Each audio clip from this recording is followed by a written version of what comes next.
Kumusta po sa mga ka-DIY? Welcome po sa ating panibagong video patungkol sa kung ano po ba itong solar panel efficiency. Kasi mostly sa atin, pag bumibili tayo ng solar panel, hindi tayo particular sa efficiency ng solar panel. We are more likely looking on the watt peak, yung ano yung pinaka-maximum na ma-harvest ng solar panel na bibilhin mo o yung ginagamit mo. O okay din naman yun, pero mas maigi din na alam din natin yung efficiency ng ating binibili o planong bibilhin na solar panel o yung ginagamit mo na solar panel na naka-indicate doon sa datasheet ng mga manufacturer. So, ano po ba itong efficiency ng solar panel? Paano ba natin masasabi na ang efficiency ng solar panel ay yung naka-indicate doon sa datasheet ng mga manufacturer ay reliable or tama at saka transparent? Pero bago po tayo magpatuloy sa ating discussion, para po sa bago pa sa ating channel, favor naman paki-click lang po yung subscribe button, likes at saka yung notification bell para updated ka sa bago kong video. So, okay, proceed po tayo. So, ano po ba itong solar efficiency? Unang-una sa lahat, define muna natin kung ano po ba itong efficiency ng solar panel. Ang efficiency ng solar panel, ito yung percentage ng solar energy na tumama doon sa ating PV device na converted siya into usable na electricity. Lahat naman ng mga manufacturer solar panel ay gumagamit ng measurement ng efficiency based doon sa module or cell efficiency na base doon sa STC or standard test conditions in 1000 watts per square meter. Doon matitest ang bawat solar panel base sa standard na STC na yan. Pero remind ko lang na walang mali or pangit kung ano man yung gusto mong makita. It's either module or cell efficiency sa datasheet ng solar panel na plano mong bibilhin or kumbaga yung ginagamit mo na. Yung ibang mga solar manufacturer actually is prefer nila na gagamit sila ng calculation ng efficiency is doon sa cell. Yung iba naman is doon sa module efficiency. So ano po yung solar cell efficiency? Yung solar cell efficiency, ito ay ratio ng energy output na galing doon sa solar cell na input din na galing sa araw.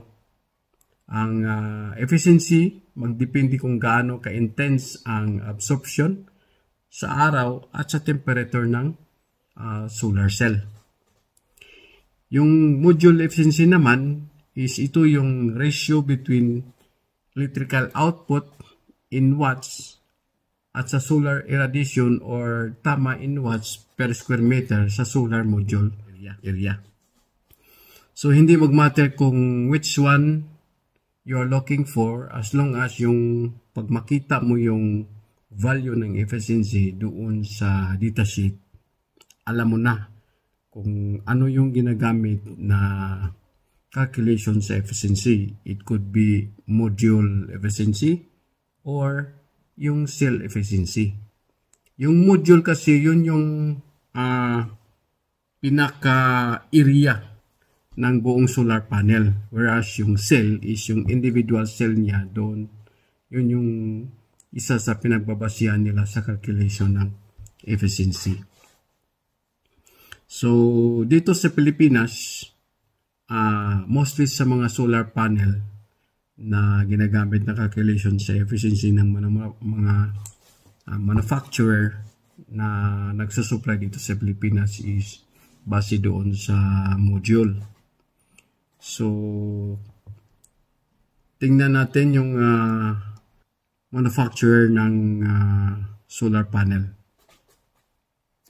So, kadalasan kasi dito sa Pilipinas, kung makikita mo yun sa data sheets ng mga manufacturer is nakalagay doon is module efficiency. So, pag makita mo yun, alam mo na ang calculation is based doon sa module efficiency. So, tingnan natin like dito sa Canadian.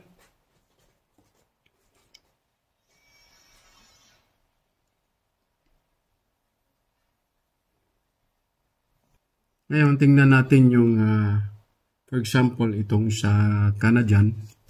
So, ito yung module efficiency niya. So, klarong-klaro dito, yung module efficiency niya is 21.4.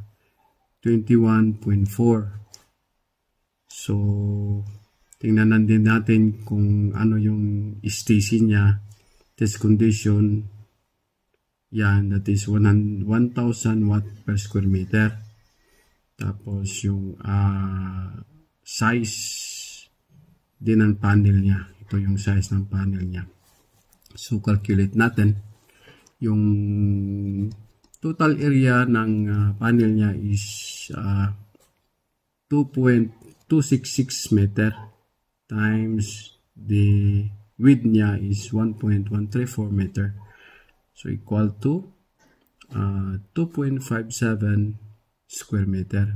So, ito yung source area of the module kung saan yung total amount of solar radiations na ina-applied sa solar module.